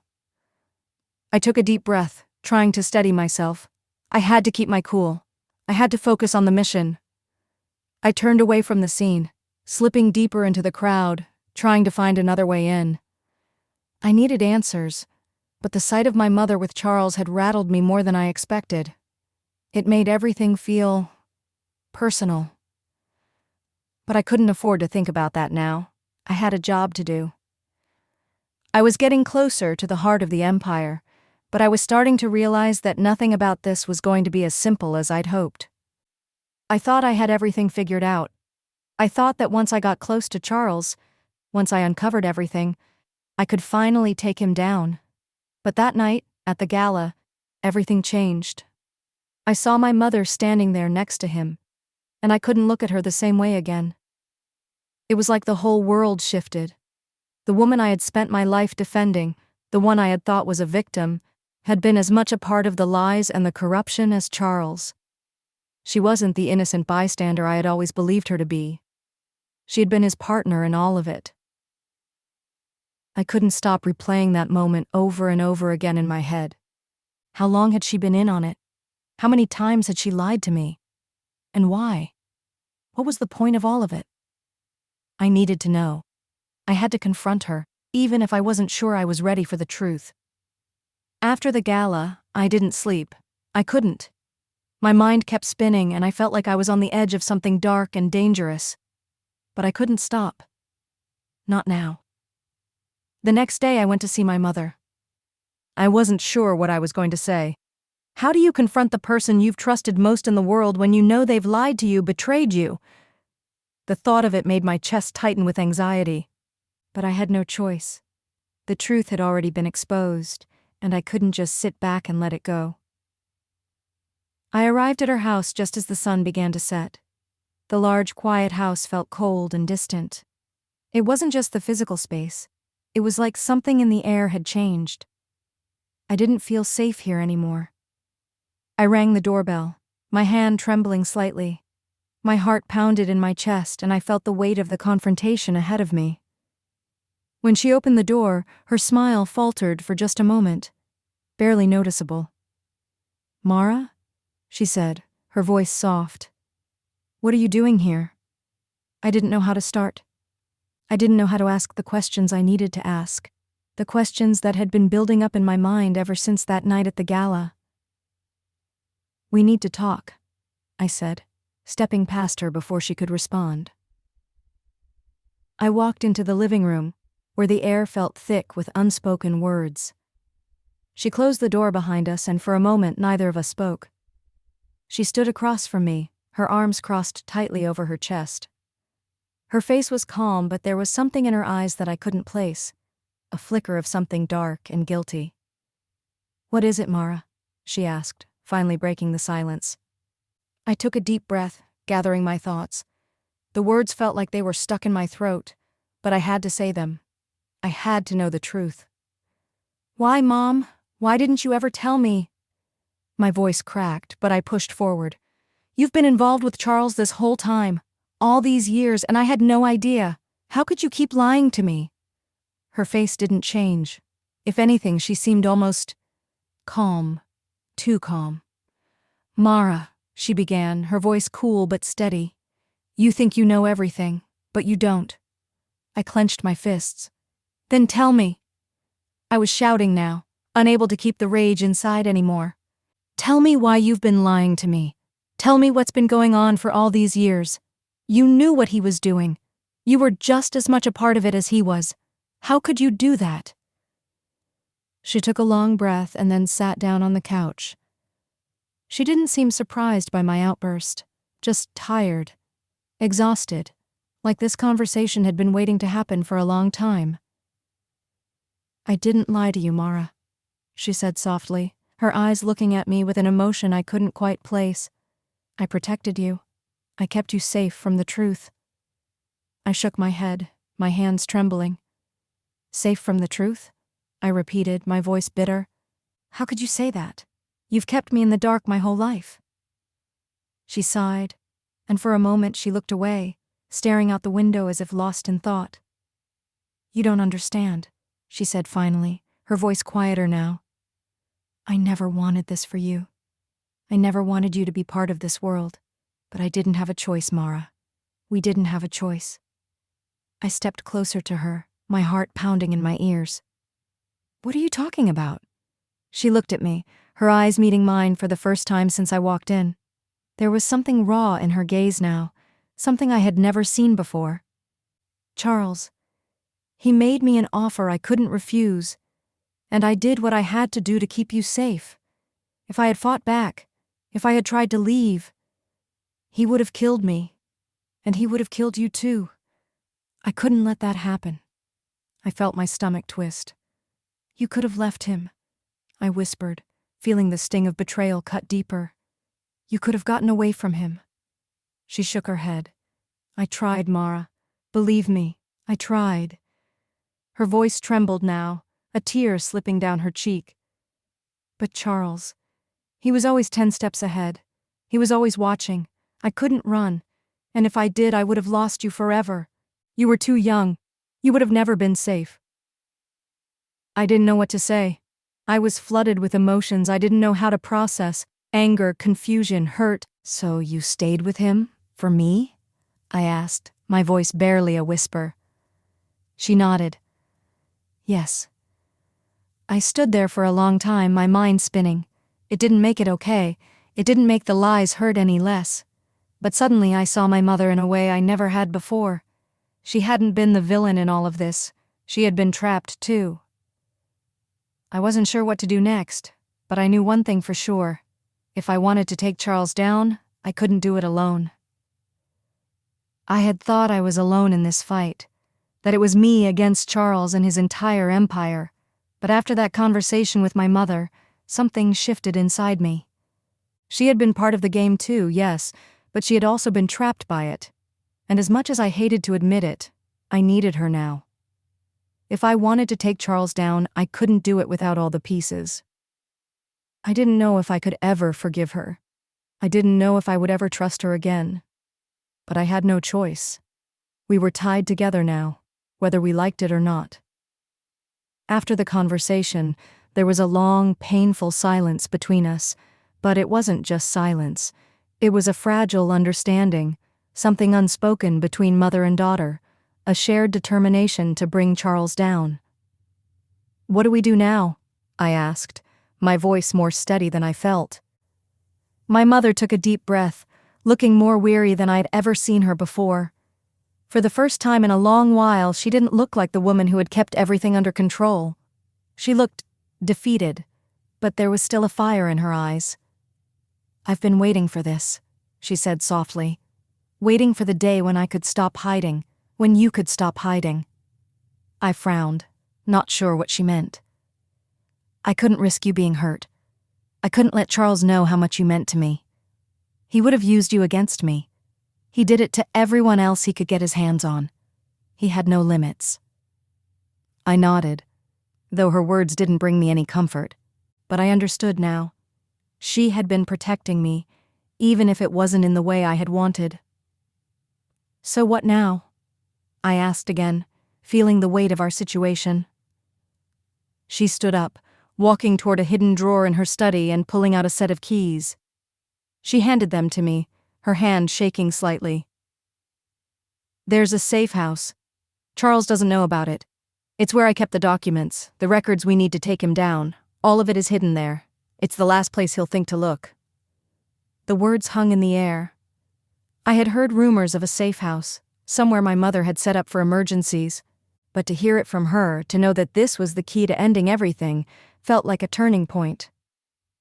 "What's in the safe house?" I asked, trying to keep my voice steady. "Everything," she replied. "The proof. The things Charles thought he had buried for good. His partners, his deals, everything." I couldn't believe what I was hearing. This was it. This was the thing we needed to finally expose Charles for good. I felt my pulse quicken. This was the opportunity I had been waiting for. "When do we go?" I asked, determination filling my voice. My mother met my gaze and nodded. "Now. Tonight. The sooner we get this to the authorities, the better." It wasn't long before we were on the road, heading toward the safe house. I still didn't trust my mother completely. Not yet. But for the first time in my life, I could see the woman who had lived in fear of Charles's wrath. She wasn't the villain. She was another victim of his manipulation. We arrived at the house just after midnight. The area was quiet, isolated, perfect for hiding something valuable. As we entered, my mother led me down to the basement, where she revealed a hidden compartment beneath the floorboards. With shaking hands, she opened the compartment, revealing a stash of files. My heart raced as I looked at the pile. This was it, the moment I had been waiting for. "This is everything," she said quietly, her voice tinged with both relief and fear. I didn't waste any time. I opened the first file, and what I found inside confirmed everything I had suspected. There were photos, names, and detailed documents that outlined Charles's entire criminal network. It was all there: money laundering, bribery, illegal deals with politicians, the works. This is how we bring him down," I whispered, my eyes scanning the pages. "This is everything." But even as the words left my mouth, I could feel the tension rising. Charles wasn't going to let this go. He would retaliate and he would come for us. I had no doubt about that. We didn't have much time. I knew it, and my mother knew it too. "We have to get this to the authorities," I said, closing the files and standing up. But as I turned to my mother, ready to take action, a noise interrupted us, loud, sudden, and unmistakable. Someone was outside. My heart stopped. "He's here," my mother whispered, her face pale. It couldn't be. How did he know? How had he found us? I grabbed the files, stuffing them into my bag as quickly as I could, my hands trembling. This was it. The final test. If we didn't get out of here now, we were done for. We had to run, and we had to run fast. I thought I was prepared. I thought I knew how this was going to play out. But the moment I heard that noise outside the safe house, I knew I was wrong. I wasn't ready. None of us were. We had the proof, the one thing that could bring down Charles for good. But now, we were about to lose everything. The sound of footsteps outside the basement door was unmistakable. There was no denying it. Charles's men had found us. "We have to go," I whispered to my mother, my voice tight with panic. "Now." She nodded, already moving toward the door. But as I turned to follow her, I heard something else. Voices, muffled but getting louder. I grabbed the bag with the files, feeling the weight of it press into my side. It was like holding the last piece of a broken puzzle, the one thing that could fix everything, or destroy us. My mother moved quickly, leading the way up the stairs toward the back exit. The night air was cold as I followed her out into the backyard, the house behind us dark and silent now. "Where do we go?" I asked, glancing over my shoulder. The last thing I wanted was for us to be caught out in the open. "The car's in the garage," she said, her voice tense. "We'll drive to the city. We can't stay here. Charles will know we've been here in a few minutes." I didn't argue. I just followed her, my breath coming in quick gasps as adrenaline flooded my system. We were on the run now, with no backup, no plans, just the desperate hope that we could outrun the danger. But as we reached the garage, I froze. There, standing by the car, was a figure I recognized all too well. Jake. "Jake?" I called out, my heart leaping into my throat. "What are you doing here?" He looked at me, his face tense and his eyes dark with worry. "We don't have time for this," he said, his voice low and urgent. "Charles's men are already closing in. We need to move, now." I didn't have to ask how he knew. Jake was always one step ahead, always anticipating what would happen next. But something in his tone made me uneasy. This wasn't just about helping us escape anymore. "Where's Claire?" I asked, scanning the garage for her. He shook his head. "She's not here. She's already on the move, getting the authorities involved. We have to get you out of here first." I didn't question it. There was no time. I climbed into the car, Jake in the driver's seat, and my mother beside me. I could feel the tension in the air as Jake slammed the door and started the engine. "How did they find us?" I asked, my voice tight with frustration. Jake's grip on the steering wheel tightened. "Charles has eyes everywhere. You know that. It's just a matter of time before they figure out where we're going." I didn't want to think about that right now. All I could focus on was the road ahead. The city was miles away, and Charles's men would be right behind us if we didn't move fast. We sped through the dark streets, the only light coming from the headlights that sliced through the night. I kept glancing nervously in the rearview mirror, expecting to see headlights following us. But nothing. The silence was suffocating, and I couldn't shake the feeling that we were being watched. "Where are we going?" I asked, my voice barely above a whisper. Jake didn't answer immediately.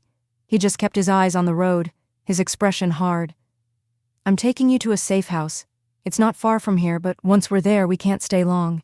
We need to get the files to the authorities as soon as possible." My stomach churned at the thought. The authorities. Could I trust them? Would they help us? Or would they be too scared to stand against Charles? "We have no choice," Jake continued, as if reading my mind. "If we don't do this now, we'll never get another chance." I swallowed hard, trying to steady my breathing. Jake was right. We didn't have any other options.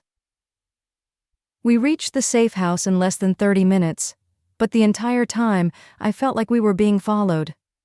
The hairs on the back of my neck stood up with every turn, every alley we passed. Jake pulled the car into the driveway of a small, inconspicuous house, parking under the cover of trees. We didn't get out immediately. Instead, we sat there in silence, listening for any sounds that might signal Charles's men were closing in on us. "You stay here," Jake said, turning to look at me. "I'll check the area." I didn't argue. I knew better than to get out of the car without checking for danger first. I kept my eyes on the road, watching for any movement. But nothing happened. Not yet. It felt like we had a moment to breathe, but I knew it wouldn't last. Jake stepped out of the car, and my mother and I stayed in the vehicle, waiting for him to return. My mind kept racing. Was this really the endgame? Was I about to take down the man who had controlled my life for so long? Suddenly I heard the sound of footsteps and my heart skipped a beat. I turned to see Jake returning, but there was something different about him. His pace was quicker than usual, his eyes darting around the area as if he had seen something, or someone, that made him nervous. "We need to move," Jake said urgently, his voice low. "Now." I didn't ask questions. I just grabbed the files and climbed out of the car, my heart racing again. Something was wrong. As we moved quickly toward the house, I looked over my shoulder and saw a dark shape at the end of the street. A car. Its headlights were off, but I could feel the cold weight of its presence. They were closing in on us. "Let's go," Jake said, urging us forward. I didn't need any more convincing. We had to get inside and get to safety before it was too late. We were moving on borrowed time. Every second I spent inside that car, every moment we lingered in the shadows of that safe house, I felt like we were already too late. Charles's men were closing in fast, and it was only a matter of time before they found us. But what I didn't know was that the biggest threat wasn't from Charles. It was from someone much closer to me. I didn't realize it until we were inside the safe house. We had just made it through the front door, all of us moving quickly and quietly as we tried to get into hiding. But something felt off. It was that feeling, the one where every instinct tells you that something is about to go horribly wrong. Jake had stepped ahead of us, checking every corner, every room for any sign of danger. He was always so composed, but this time, his eyes kept darting to the windows, to the door, like he was expecting someone. "Jake," I said, my voice steady but sharp. "What's going on? What aren't you telling me?" He froze. I could see the hesitation in his eyes, and for a moment I wondered if I had misjudged him. I had trusted him, relied on him, but now I wasn't so sure. Something was slipping through the cracks, and I had to know what it was. "Mara, listen to me," he said, his voice low and urgent. "You need to trust me right now. Don't ask questions. Just stay with your mother and stay down." His tone was too forceful, too commanding. It sent a chill down my spine. My mother, who had been standing silently beside me, looked between us, sensing the shift in the air. "Jake," I repeated, more insistent now. "What's happening?" Jake turned, his gaze hardening. "They know we're here. It's too late to run now, but there's something I need to tell you." Before I could respond, a loud crash echoed from outside the front door. My heart stopped. The door to the safe house was being kicked in. "They're here," Jake said, already moving toward the back exit. "We need to move now, there's no time." But I didn't move. I couldn't. Something in me snapped. All the uncertainty, all the lies came crashing down in that one moment. Jake was hiding something, and I wasn't going to let him walk away without answers. "Jake, stop!" I shouted. And this time, my voice cracked with the weight of everything I had been holding in. "Who's after us? Why didn't you tell me?" He paused, and for a moment, I saw something flash in his eyes. Something that wasn't just the urgency of the situation. There was something darker there, something I couldn't place. "I didn't want to tell you because I was trying to protect you," Jake said, his voice low. "But the truth is, Mara, I'm not just trying to help you. I'm trying to protect you from me." His words hit me like a ton of bricks. I stepped back, my pulse racing. "What do you mean?" "I'm not who you think I am," he said, taking a deep breath. "I've been working for Charles this whole time." The world seemed to stop. My vision blurred, and for a moment I thought I had misheard him. Working for Charles? Jake? The man I had trusted more than anyone else? No, I whispered, shaking my head. That's not possible. You're lying. But Jake didn't look away. He didn't deny it. And in that moment I knew. I knew that everything I had believed about Jake was a lie. Everything about our relationship, about his loyalty, it was all a lie. I was never your ally, Mara, Jake continued, his voice steady now, almost cold. I was never going to help you take down Charles. I was always meant to stop you. I stumbled back, my legs giving way beneath me.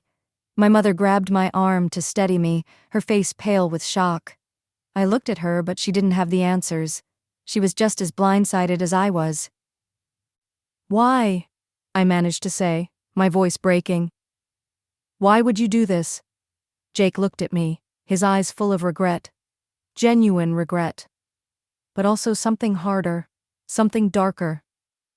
Because I was ordered to, he said, his voice heavy. I was planted in your life to make sure you didn't get too close, to make sure you didn't find out the truth. Charles knew you were dangerous. He knew you were smart enough to figure it out, and he couldn't afford to let that happen. My hands were shaking now, and I felt like I was suffocating. Jake had been lying to me this whole time. He had been playing me, using me, while I thought he was the one person I could trust. The betrayal felt like a knife to my heart. You were a pawn, Jake said, his voice quieter now. Just like the rest of us. I never wanted to hurt you, Mara. I never wanted you to find out. But I can't keep protecting you anymore. I couldn't breathe. My world was shattering in front of me, and I didn't know how to put the pieces back together. The one person I had counted on, my closest ally, was the enemy. I won't let you stop me, I said, my voice low but steady. I'll find a way to take Charles down, even if I have to do it without you. Jake didn't respond. Instead, he stepped back, turning toward the front door. It's too late for that, he said softly. Charles is already coming for you, Mara, and when he does, there won't be anyone left to protect you. With that, he disappeared into the night, leaving me standing there with nothing but the weight of his betrayal on my shoulders. I didn't know what to do next. But one thing was clear. The fight wasn't just against Charles anymore. It was against everyone who had lied to me, everyone who had manipulated me, and everyone who thought they could control my fate. And I wasn't going to let them. Everything had changed in the blink of an eye. One moment, I had been surrounded by the people I thought I could trust. The next, I was standing alone, abandoned by someone I had believed in. Jake's betrayal hit harder than anything Charles had done. At least with Charles, I knew what to expect. His cruelty, his manipulation. But Jake had been my ally. He had been my confidant. And now everything about him, everything about us, was a lie. But the real problem was this. Jake wasn't my only enemy. Now I had to fight on multiple fronts. Charles, his men, and Jake were all after the same thing. Control. Control of me, of the power I had slowly but surely started to build. But Jake had made one thing clear. This wasn't just a fight for survival anymore. It was a fight for my own agency, my own freedom. I couldn't let them take that from me. We need to move, my mother whispered, her voice strained with worry. I turned to look at her, seeing the same fear in her eyes that I felt in my own chest. But there was something else there too. Determination. It was like she knew, deep down, that we had come this far. We couldn't stop now. I nodded. She was right. Time was running out. We can't keep hiding, I said, my voice low but firm. We need to take the fight to them. She looked at me, uncertainty flickering in her eyes. Mara. No, Mom, I interrupted, my words sharp with newfound resolve. We've been hiding for too long. We can't keep running. This ends now. I could see the hesitation in her, but I also saw the shift. Something was changing in her, just like it was changing in me. We weren't victims anymore. We were fighters. But as I looked at the bag with the files, the proof of Charles's crimes, I knew we had to act fast. The authorities still needed to be contacted, and every minute that passed was a minute closer to losing everything we had worked for. "We need to go to the media," I said, my mind racing. "We can't trust the police. Charles has too many connections. We go to the press. We expose him to the world." My mother hesitated for a moment longer, then nodded. "You're right. It's the only way." I felt a rush of adrenaline, but underneath it there was something else, something darker. The media was a double-edged sword.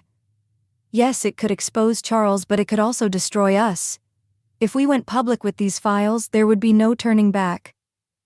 "Are you sure you want to do this?" my mother asked quietly. I looked at her, my heart pounding. This was the moment, the choice between fear and freedom. "I don't have a choice," I said, my voice steady despite the storm raging inside me. "This is the only way we can take back control." She nodded, her eyes filled with a mixture of fear and pride. It was clear now. We were in this together. We left the safe house in the dead of night, moving under the cover of darkness. The streets were empty, save for the occasional car that sped by. I couldn't stop glancing over my shoulder, expecting to see headlights in the distance, but there was nothing. Nothing except the silence that felt more oppressive with every passing second. We reached the car without incident, and I climbed into the passenger seat, my mother in the back. As Jake's betrayal played over and over in my mind, I couldn't shake the feeling that we were running out of time. The drive to the media office felt like it took an eternity. Every turn, every red light felt like another obstacle between me and the truth. When we arrived, I was on edge. The building loomed in front of me, cold and uninviting. This was it. This was the moment that could change everything. I turned to my mother, who was looking at me with a mixture of pride and fear. Her expression mirrored my own. We were on the brink of something huge, something dangerous. "Are you ready?" I asked, my voice barely above a whisper. She nodded, her hands shaking as she grabbed the files. "As ready as we'll ever be." Together, we walked toward the entrance, our footsteps echoing in the empty night. The doors slid open automatically, and we stepped inside. The receptionist looked up at us, her face neutral until she saw the files in my mother's hand. Her eyes widened slightly, but she didn't say anything. She simply picked up the phone and dialed the number of someone higher up. A few minutes later, we were ushered into an office, a sleek, modern space that felt too polished for comfort. The editor-in-chief of the media outlet was waiting for us, a middle-aged man with sharp eyes and an even sharper smile. "I'm glad you came," he said, his voice smooth. "We've been expecting you." I didn't trust him. There was something too calculating in the way he spoke, but I didn't have time to question it. I had come this far and I wasn't about to turn back now. "We have something you need to see," my mother said, her voice steady despite the tension in the air. She placed the files on the desk, and the editor's smile faltered as he glanced at the contents. This is everything?" he asked, his voice slightly shaky. I nodded. "This is everything we need to bring Charles down." He opened the first file, his eyes scanning the pages quickly. The silence in the room grew heavier with every second. Then, slowly, he set the file down and looked at us with a serious expression.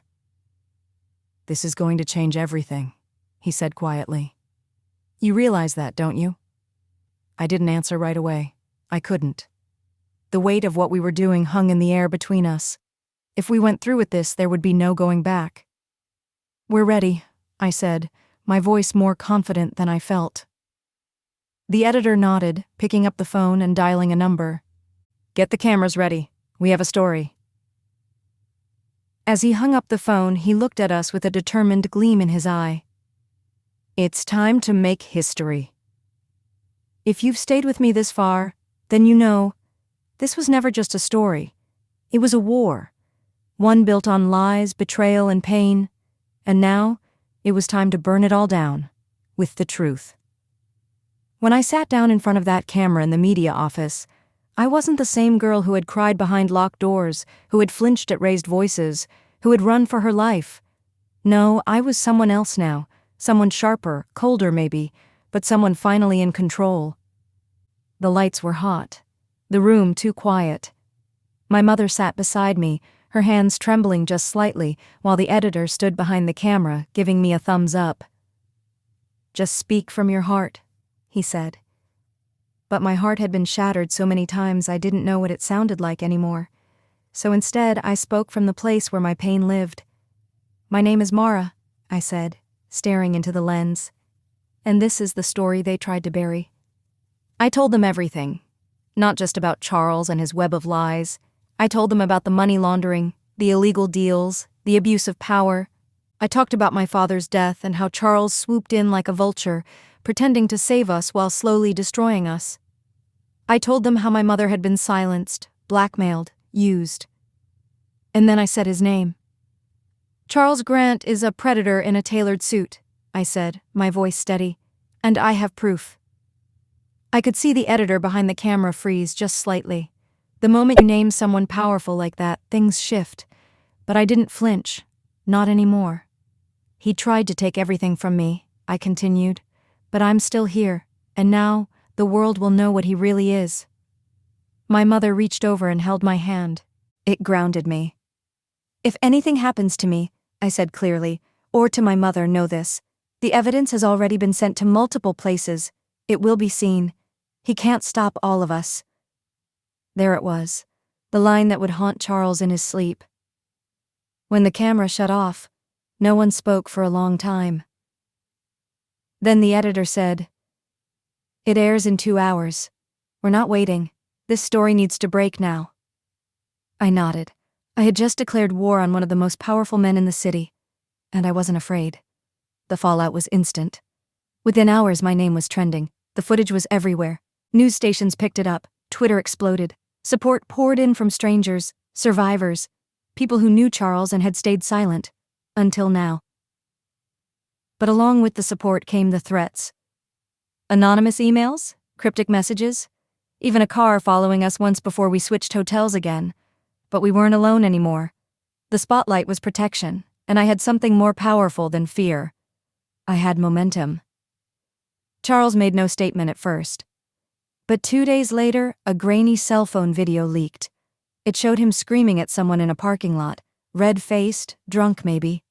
Not the calm businessman the public knew. The cracks were starting to show. Then came the documents. More people started coming forward. Whistleblowers, former employees. Everything I had said was true, and the world was beginning to believe it.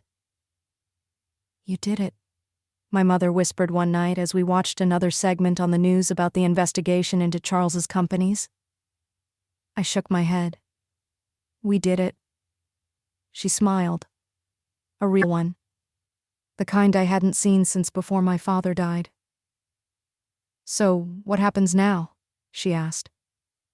And honestly, I didn't know. But for the first time in a long time, the future didn't scare me. Because now I had a voice, a platform, power. They tried to silence me, tried to control me, tried to break me. But they forgot one thing. Victims don't stay victims forever. If you're still watching, thank you, really. I didn't think anyone would care when I started telling this story. I just wanted the truth out. I wanted to be free of it. But here we are, and I'm not the same girl I was when this began. The storm passed, but it didn't leave me untouched. Charles was arrested 3 weeks after the video went viral. The evidence, documents, witness statements, even bank records, was too overwhelming for even his connections to bury. When they finally cuffed him in front of the media, I watched it live. His face, that was the moment I knew. I had won. But winning doesn't always feel like victory. Not right away. I still wake up sometimes expecting him to be there, expecting his voice in my head, but now I remind myself, I silenced him. Not with violence, not with threats, with truth. And that's the thing no one prepares you for. Justice feels different when you fought for it yourself. So what now? That's the question people ask me the most in the comments. Some of you want revenge stories, others want healing. I think I'm somewhere in between. My mother and I moved into a small apartment on the edge of town. It's not fancy, but it's peaceful. We planted a tiny garden. Tomatoes mostly. She's smiling more these days, laughing. Sometimes we dance in the kitchen. As for me, I kept the channel. Not for views, not for drama, but for people like me. People who are still inside the storm. Because if my voice could carry someone out of their silence, then all of it, every bruise, every betrayal, every sleepless night, was worth it. Let me tell you one last thing. The day of the trial, I sat in the front row. Charles was brought in wearing a gray prison uniform shackled at the wrists. He didn't look powerful anymore. He looked small. He saw me. And for the first time, he looked away. He looked away. That's when I knew I had taken back everything he tried to steal from me. So, that's how I'll leave you tonight. With a so. Because this isn't just an ending. It's a beginning, too. For me. For my mom. Maybe even for you. Thank you for listening. And remember, sometimes the girl who is forced into silence becomes the woman who writes the final word.